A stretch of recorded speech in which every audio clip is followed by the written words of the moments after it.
I remember I woke up that morning and I just knew that this isn't right. I'd gone to work that day and I knew something was up. They took a look and they immediately said, this isn't good.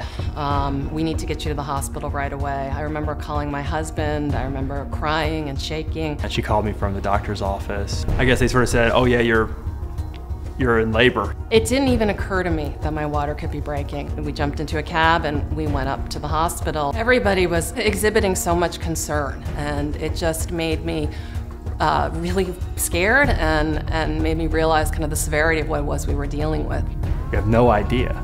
5 minutes earlier you're thinking about websites and marketing campaigns, then all of a sudden my wife's in labor.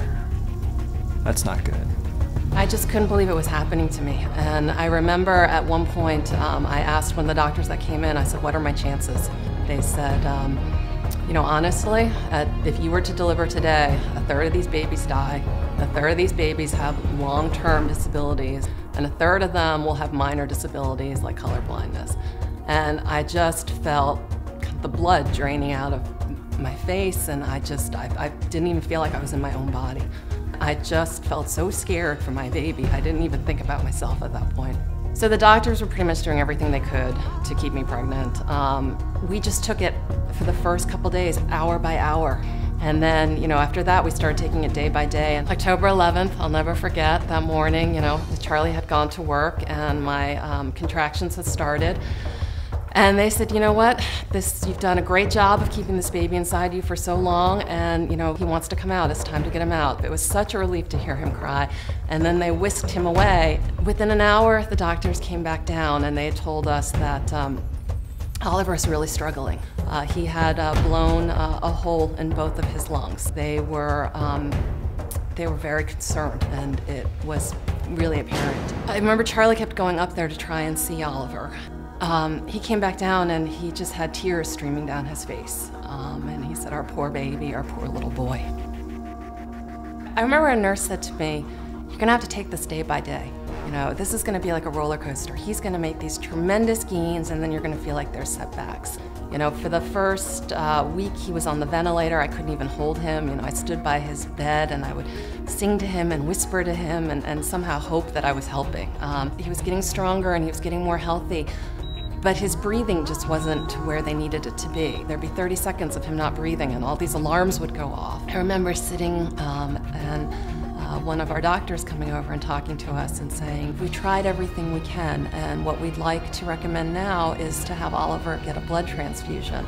You know, blood is this kind of almost miraculous fluid that really, you know, makes a dramatic change in these little kids. And so we said, okay, absolutely. And I just remember watching, thinking to myself, what a fantastic gift this is. You really think about children needing new blood, you know. I'll never forget when I came in that next morning.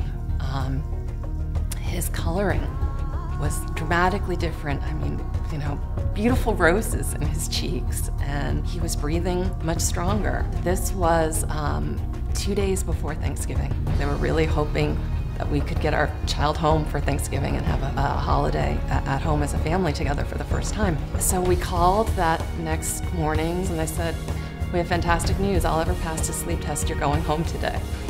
And there's been no looking back. You know, he has just made tremendous strides.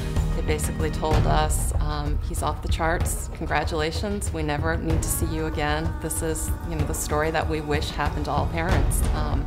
We just feel tremendously lucky, tremendously blessed. He is a happy, healthy, wonderful child.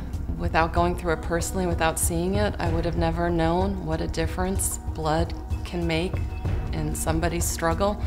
If there's a chance that donating blood can help make that big of a difference in somebody's life, it has to be an amazing feeling.